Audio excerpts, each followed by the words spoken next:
Now, 12 suspects arrested this dawn at Chereponi in connection with the violence that greeted the announcement of the MMDCE nominee for the district granted bail after a long meeting between the police and the NPP regional executives behind closed doors. They have been rearrested. Some supporters of the new patriotic party in the Chereponi district and East Mamprese district of the Northeast region last Sunday went on rampage as soon as the official list was released, attacking some executives of the constituency and vandalizing party property over what they described as the imposition of the district chief executive on them.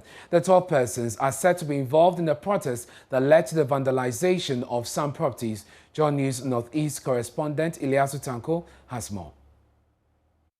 The arrest was carried out this morning in a house-to-house search operation led by the regional commander DCOP Moses Ali, with nearly 80 heavily armed police troops alongside 3 senior officers. The suspects include a 16-year-old minor and a 65-year-old farmer, with the rest aged from 23 to 43. The police claimed the suspects were identified following the analysis of several video footage of the violent protests which occurred last Sunday against the president's decision to appoint Madam Zuiratu Nasiru as the area's district chief executive. The Chereponi town has since been quiet after the security operation, but supporters of the ruling party say they have been left disappointed, and the arrest, they said, has only added salt to injury. We are again in the deepest of shocks of our lives. Last night, no one slept. Around 1:50 a.m., policemen stormed our houses, ransacked our rooms, and brought us out like criminals. And I must say, I'm deeply worried about what is currently happening in Chereponi. You cannot beat someone and expect him or her not to cry.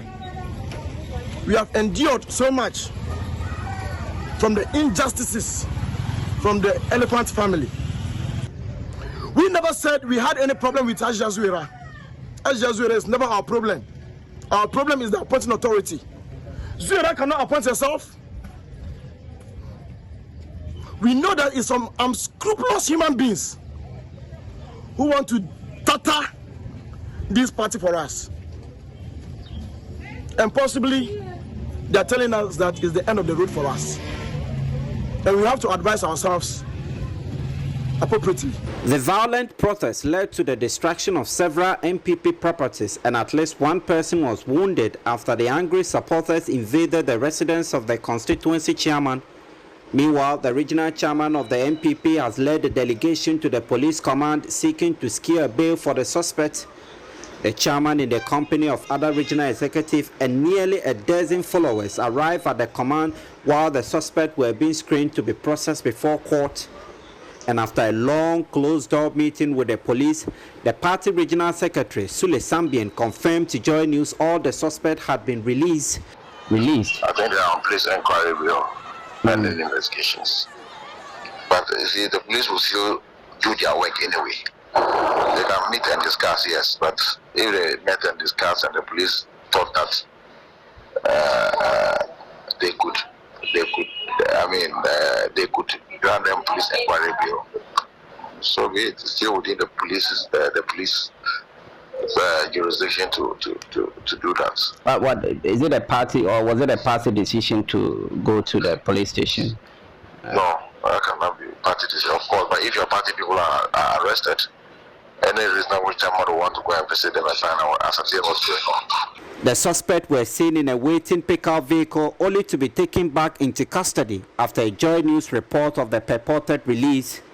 The police, however, have disputed the claim by the regional secretary and said they will do everything necessary to ensure due process is followed in the matter.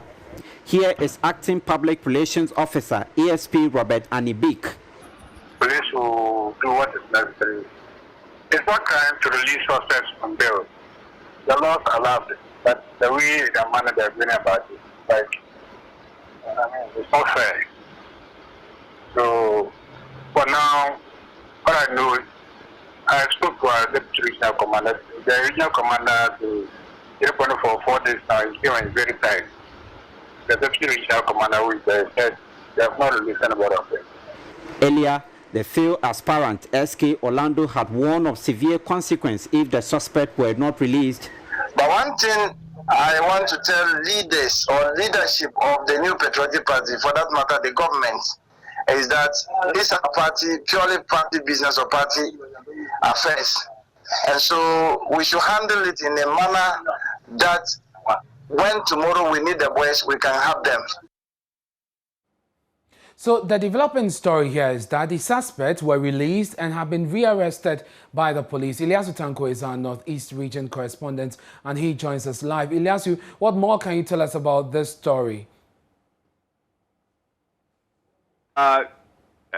When the police were preparing or screening, were preparing to screen the suspect, they received a delegation.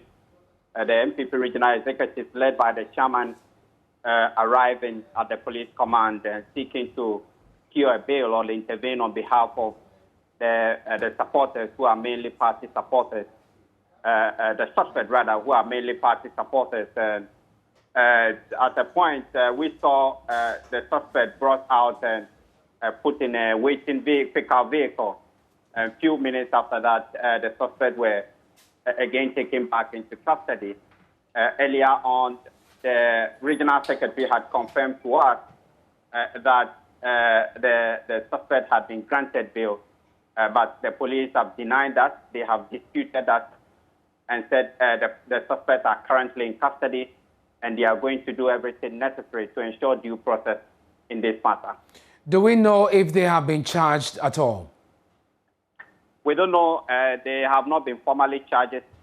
The intention was to screen them this morning, and so we're told that they were in the process to begin the screening when the party chairman and his executive arrived at the police station, and so there have not been any formal charges again.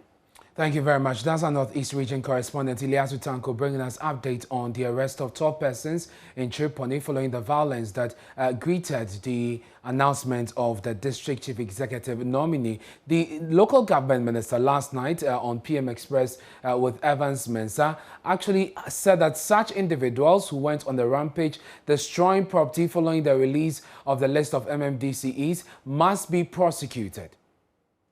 Absolutely no basis for the disorderly behavior of some people.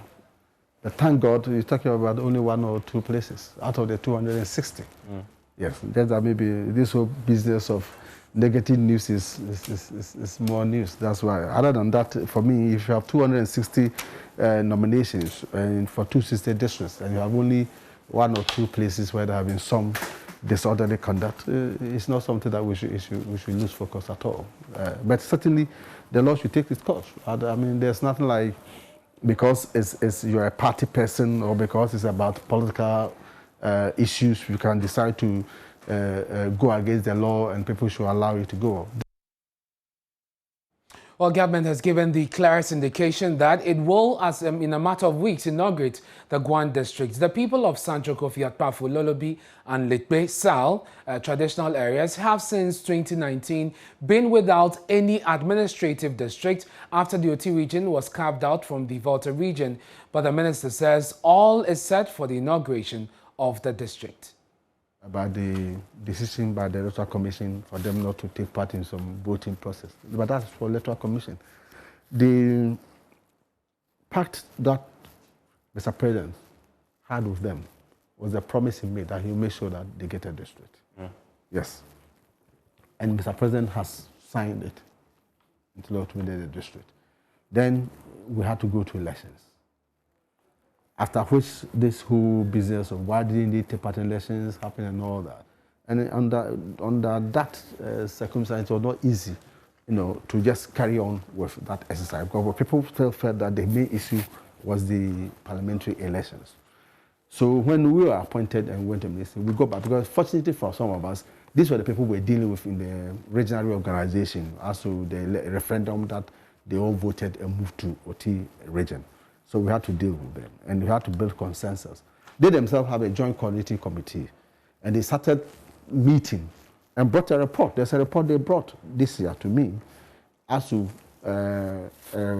where they wanted to have the, what do you call it, the district capital. Oh, the capital. Yes. But I thought finally, Mr. President, when he issued the distant instrument, gave it to Chereponi. Fine. Then they started, very encouragingly coming out with the places where they can have as offices before government puts up permanent buildings. And many of the traditional areas offered some of these facilities for us. So finally, we had to talk to them and agree on a date so that we can pay a visit and have that consultation. And we had a very good meeting at Chereponi, when all the traditional chiefs came there. I said, look, we want all of us to confirm that we are ready for the inauguration. We hear voices that, oh, you are no longer even, some are not even interested. Some say they don't believe, they don't accept the fact that they are even in OT region. So please, let's all agree here and confirm that, yes, we want to have the inauguration done and then find the facilities that we need. And so, in the presence of all the traditional areas and then in the presence of our eminent statesman, Dr. Beda Samoa, that decision was taken.